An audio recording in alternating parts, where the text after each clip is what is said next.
ऐसी चीजों के ऊपर पैसा वेस्ट ना करें। देखिए दोस्तों, आजकल फैशन के चलते बहुत सारी चीजें हम घर के अंदर ऐसी लगवा लेते हैं जो कि शुरुआती वक्त में तो काफी खूबसूरत दिखाई देती है, पर कुछ महीनों बाद उनमें दिक्कत दिखाई देना शुरू हो जाती है और ऐसे में वो चीजें जल्दी खराब भी हो जाती है। बार बार आपको उनकी सफाई करनी पड़ती है, आपको उन्हें बदलवाना पड़ता है, जिसमें आपका ज्यादा पैसा भी खर्च हो जाता है और जो लुक था जिसके लिए आपने इन चीजों को अपने घर के अंदर लगाया था वो लुक भी जल्दी खराब हो जाता है। तो आज का ये जो वीडियो है इसमें हम उन्हीं प्रोडक्ट के बारे में जानने वाले हैं जिनके ऊपर आपको आपका पैसा वेस्ट नहीं करना है। आपको सही चीजें अपने घर के अंदर लगानी है जो कि दिखने में भी अच्छी दिखाई देंगी और उनमें आपको बार बार मेंटेनेंस की भी दिक्कत नहीं होगी। तो चलिए जानते हैं वो कौन कौन सी चीजें हैं जिनके ऊपर आपको पैसे वेस्ट बिल्कुल भी नहीं करने हैं। तो शुरुआत करते हैं हम WC से। आजकल ये जो कमोड है इनमें बहुत सारे अलग अलग कलर आने लगे हैं। बहुत सारे लोग अपने बाथरूम के थीम के साथ मैच होता हुआ कमोड लगवाना पसंद करते हैं, जैसा कि आपने गूगल या फिर पिंटरेस्ट के बहुत सारे हाई एंड लग्जरियस बाथरूम में देखा होगा। अब ये शुरुआती वक्त में तो बहुत अच्छे दिखाई देते हैं, पर कुछ कमोड ऐसे होते हैं जिनके जो डार्क कलर होते हैं उनके ऊपर वाटरमार्क बहुत ही जल्दी विजिबल हो जाते हैं, जिस वजह से आपको उन कमोड का बार बार क्लीनिंग वर्क करना पड़ता है। तो इसीलिए ज्यादातर जगह पर आपने देखा होगा व्हाइट कलर या फिर आइवरी कलर का इस्तेमाल किया जाता है, जो कि दिखने में भी अच्छे दिखाई देते हैं और उनके ऊपर जो वाटरमार्क है वो भी जल्दी विजिबल नहीं होते हैं। और जो व्हाइट कलर होता है बेसिकली वो बहुत सारे टाइल्स के साथ आराम के साथ मैच हो जाता है, तो आप उस ऑप्शन के तरफ भी जा सकते हो। अब बात करते हैं चिमनी के बारे में। तो आजकल किचन में हम जो चिमनी लगाते हैं उसमें स्लांटेड चिमनी का काफी ज्यादा ट्रेंड आ चुका है, क्योंकि ये दिखने में काफी मॉडर्न दिखाई देती है। इसमें बहुत सारे जेस्चर कंट्रोल वगैरह जैसे ऑप्शन आ जाते हैं, जिस वजह से ये काफी प्रीमियम दिखाई देती है और इसकी सक्शन पावर भी अच्छी होती है। पर ये जो स्लांटेड चिमनी है इसका जो इंक्लाइंड पोर्शन होता है उसके ऊपर तेल के जो चिपचिपे दाग होते हैं वो बहुत ही जल्दी विजिबल होते हैं, जो कि आराम से दूर से दिखाई दे सकते हैं और इस वजह से आपको इस पोर्शन को बार बार क्लीन करवाना पड़ता है। तो क्लीनिंग में यहाँ पर आपको काफी दिक्कत होती है। उसके बाद अगर हम बात करें जो हुड चिमनी होती है यानी कि जो हॉरिजॉन्टल चिमनी होती है, उसका सक्शन करने वाला पूरा सरफेस एरिया जो है वो एग्जैक्टली आपके गैस स्टोव या फिर हॉब के ऊपर होता है, इसी वजह से सक्शन काफी प्रॉपरली हो पाता है। और स्लांटेड चिमनी में जो एंगल होता है वो थोड़ा सा इंक्लाइंड होता है, जिस वजह से सक्शन नॉर्मल चिमनी इतना अच्छे तरीके से होने में थोड़ी सी दिक्कत होती है। और चिमनी में और एक इंपॉर्टेंट पॉइंट आ जाता है, जो कि है आपको डक्टेड चिमनी लेनी चाहिए या फिर डक्टलेस चिमनी लेनी चाहिए। जो डक्टेड चिमनी होती है उसके लिए आपको थोड़ी सी ज्यादा जगह चाहिए होती है। उसमें आपके चिमनी से एक पाइप कनेक्ट किया जाता है जो कि गैसेस को बाहर ढकेलने का काम करता है। और जो डक्टलेस चिमनी होती है उसमें इस तरह का कोई भी पाइप कनेक्ट किया नहीं जाता है। अगर हम डक्टेड चिमनी की बात करते हैं तो ये काफी इफिशिएंट तरीका है जिसमें कि पूरी तरह से गैसेज जो है वो बाहर के तरफ पाइप की मदद से ढकेल दी जाती है। वहीं पर जो डक्टलेस चिमनी होती है उसमें इस तरह का कोई भी पाइप नहीं होता है, इस वजह से कुछ गैसेज जो है वो आपके किचन के अंदर वैसी ही बनी रह सकती है। तो इसीलिए जितना पॉसिबल हो सकता है डक्टेड चिमनी जैसे ऑप्शन की तरफ जाना आपके लिए बेस्ट रहेगा। दोस्तों, अगली चीज जिसके ऊपर आपको बिल्कुल भी पैसा खर्च नहीं करना है वो है किचन काउंटर टॉप के ऊपर आप जो टाइल्स लगाते हो उसके ऊपर आपको बिल्कुल भी खर्च नहीं करना है। आजकल बहुत सारे ब्रांड किचन काउंटर टॉप के लिए टाइल्स को बनाते हैं जो कि दिखने में काफी जबरदस्त लुक देते हैं, काफी प्रीमियम भी दिखाई देती है। पर उनकी दिक्कत यह होती है कि उनका डिजाइन जो है वो दिखने में तो अच्छा दिखाई देता है, पर जब आप इन्हें इंस्टॉल करते हो तो इंस्टॉल करते समय भी इनमें क्रैक देखे जाते हैं। उसके बाद में एक्चुअल जब किचन का इस्तेमाल होना शुरू हो जाता है तो ऐसे में किचन का इस्तेमाल करते समय जो स्क्रैच वगैरह है वो उस पर बहुत ही जल्दी विजिबल होने लगते हैं और उनका जो ग्लॉसीनेस है वो भी जो एसिडिक फूड वगैरह उसके ऊपर गिरते हैं उसके वजह से थोड़ा सा कम होने लगता है। और जितना ज्यादा इस्तेमाल आपके किचन का होता जाएगा उतने ही उन टाइल्स की फिनिशिंग कम होने के चांसेस बढ़ जाते हैं। तो अब टाइल ना लगाए तो हम अपने किचन काउंटर टॉप पे क्या लगाए? तो थोड़ा सा थांबा मित्रों, बताता हूं। किचन काउंटर टॉप के लिए आपके सामने सबसे बेस्ट ऑप्शन आ जाता है जो कि है ग्रेनाइट। पहली चीज, इसके ऊपर स्क्रैच जल्दी विजिबल नहीं होते हैं, काफी ड्यूरेबल होता है, एसिडिक फूड का इसके ऊपर कोई असर नहीं होता है। आराम के साथ बिंदास इस्तेमाल कीजिए, कॉस्ट भी कम होता है, लुक भी बहुत अच्छा दिखाई देता है और किचन का इस्तेमाल करते समय जो हीट वगैरह बनती है तो उसका भी इसके ऊपर कोई जल्दी असर नहीं होता है। इसके बजाय दूसरा एक ऑप्शन आ जाता है। बहुत सारे लोग कहते हैं अपने किचन काउंटर टॉप के लिए मार्बल लगाए, पर मेरा रिकमेंडेशन आपको यह नहीं रहेगा, बिल्कुल भी उस ऑप्शन की तरफ ना जाए, क्योंकि मार्बल के ऊपर जो एसिडिक फूड है वो बहुत ही जल्दी असर दिखाई देना शुरू कर देते हैं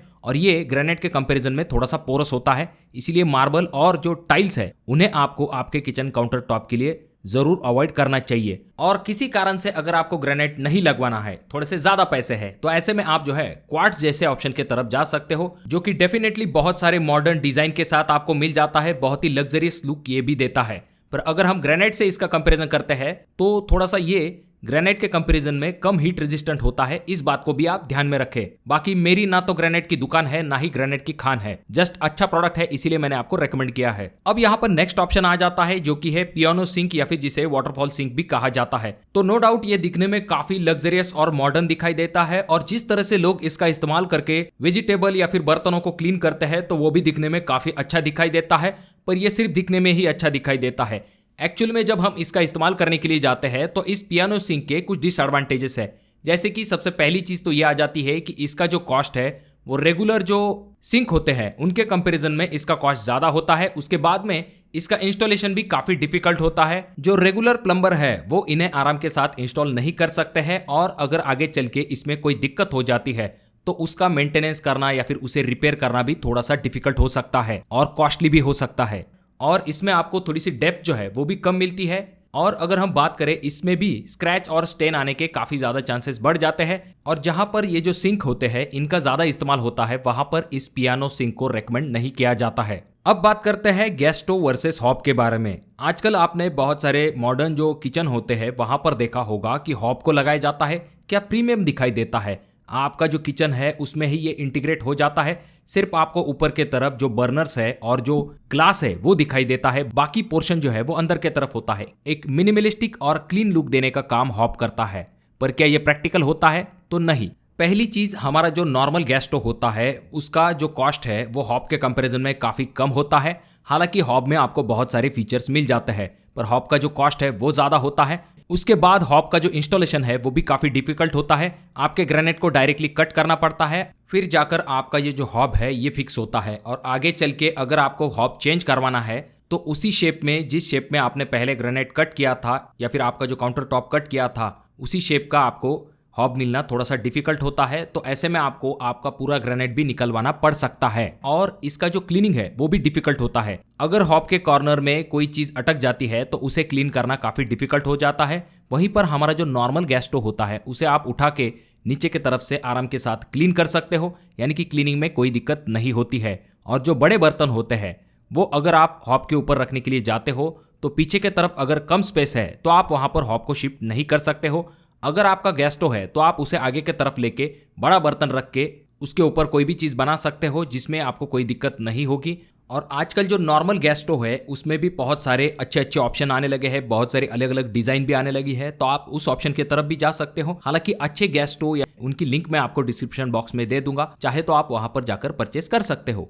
अब अगर आपको लग्जरियस बाथरूम बनवाना है तो वहां पर आजकल लोग क्या करते हैं, जो सीपी फिटिंग्स होती है उसके लिए गोल्डन, ब्लैक इस तरह के कलर्स का इस्तेमाल करते हैं जो कि दिखने में काफी स्टाइलिश और प्रीमियम दिखाई देता है। पर ज्यादातर जगह पर जो हार्ड वाटर होता है उसकी वजह से ये जो ब्लैक कलर के जो फिटिंग्स होते हैं, जैसे कि आपका डाइवर्टर हुआ या फिर शावर है या फिर हैंड शावर है या फिर आपके जो टैब्स वगैरह है, उनके ऊपर ये दाग धब्बे बहुत ही जल्दी विजिबल होते हैं। खास करके ब्लैक कलर के ऊपर सफेद दाग दिखाई देते हैं और ऐसे में जब आप इन्हें बार बार क्लीन करते हो तो ये काफी सरदर्दी हो जाती है और इनके दाग भी जल्दी नहीं छूटते हैं। इसके बजाय अगर आप रेगुलर जो स्टेनलेस स्टील कलर वाले आपके जो सीपी फिटिंग्स आते हैं उनके ऊपर ये दाग धब्बे जल्दी विजिबल नहीं होते हैं और अगर हो भी जाते हैं तो आप उन्हें आराम के साथ क्लीन कर सकते हो। और यही सेम दिक्कत आपके वॉश बेसिन में भी दिखाई देती है।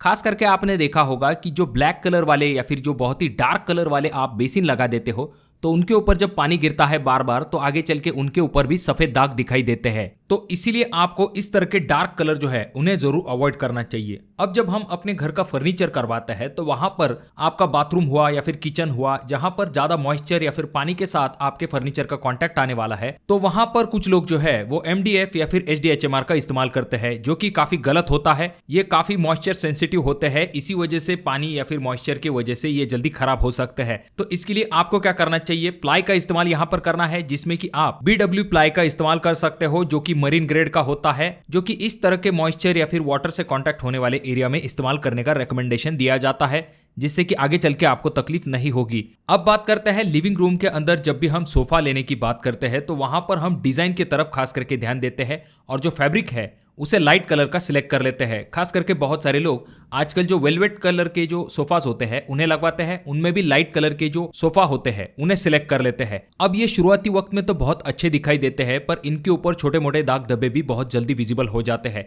तो इसीलिए जब भी आप सोफे का कलर और फैब्रिक फाइनल करने वाले हो तो आपको लुक के तरफ तो ध्यान देना है, पर आगे चल के इनमें कितना मेंटेनेंस हो सकता है या फिर क्लीनिंग कितनी करनी पड़ेगी, इस चीज को भी ध्यान में रखते हुए फैब्रिक और कलर को सिलेक्ट करना है। हालांकि सोफे के फैब्रिक के अलग अलग टाइप्स के ऊपर हमने वीडियो बना के रखी है। आई बटन में मैं उस वीडियो की लिंक दे दूंगा, जहां पर आपको उस फैब्रिक के एडवांटेजेस और डिसएडवांटेजेस के बारे में डिटेल में जानकारी मिल जाएगी। अब प्रीमियम लुक के चलते बहुत सारे लोग अपने रेलिंग्स के लिए ग्लास वाली जो रेलिंग्स है उन्हें लगवाना पसंद करते हैं। अब ये ग्लास रेलिंग्स जो है वो दिखने में तो काफी अच्छी दिखाई देती है, पर यहाँ पर इसे लगवाते समय आपको कुछ गलतियां नहीं करनी है। जैसे कि आपकी ये जो ग्लास रेलिंग है इसे प्रॉपर सपोर्ट होना चाहिए। जैसे कि एसएस के पाइप के साथ जब ग्लास रेलिंग लगवाई जाती है तो ये दिखने में भी अच्छी दिखाई देती है और वर्टिकल सपोर्ट होने के कारण ये काफी मजबूत होती है। ऊपर के तरफ से हैंडरेल भी आपको मिलता है, जिस वजह से ये काफी स्टर्डी बन जाती है और दिखने में भी अच्छी दिखाई देती है। पर कुछ ग्लास रेलिंग इस हिसाब से लगाई जाती है जिनमें की काफी कम सपोर्ट दिया जाता है, जिससे कि ज्यादा से ज्यादा ग्लास वाला पोर्शन दिखाई दे और प्रीमियम लुक मिल सके। पर जब इसे कम सपोर्ट होता है, ऐसे में ये जो रेलिंग है आगे चल के ढीली हो सकती है, गिर भी सकती है, और इस तरह की जो ग्लास रेलिंग है उन्हें आपको बार बार क्लीन भी करना पड़ता है। खास करके आप जो बालकनी वगैरह में आप ग्लास रेलिंग लगाते हो, फिर चाहे वो एसएस के सपोर्ट के साथ क्यों ना हो, पर वो जो ग्लास होता है उसे आपको बार बार क्लीन करना पड़ता है। इस बात का आपको ध्यान रखना पड़ता है। अगर आप इसे मेंटेन रख सकते हो तो कोई दिक्कत नहीं है। तो जब भी आप अपना घर बनवाने वाले हो तो इन चीजों के तरफ जरूर ध्यान दीजिए, जिससे कि आपके जो पैसे हैं वो वेस्ट ना हो जाए और चीजें दिखने में भी अच्छी दिखाई दे। और आपके भी कुछ ऐसे एक्सपीरियंस हो गए जैसे कि आपने कुछ चीज़ों को स्टाइल के या फिर लुक के चलते अपने घर के अंदर लगवा दिया, पर आगे चल के आपको काफ़ी ज़्यादा दिक्कत हुई, तो उनके बारे में भी कमेंट करके ज़रूर बताइए, जिससे कि बाकियों को भी मदद मिल सके। और ये वीडियो अगर आपको पसंद आया हो तो ज़रूर इसे लाइक कर दीजिए, और अभी तक आपने चैनल को सब्सक्राइब नहीं किया दोस्तों तो कैसे चलेगा, हम 1 मिलियन के काफ़ी करीब है और वीडियो आपको बहुत ज़्यादा ही अच्छी लगी हो तो अपने दोस्तों के साथ ज़रूर शेयर कीजिए। और ये जो तीनों वीडियो है इनमें से कोई एक वीडियो आपके ज़रूर काम में आ सकती है।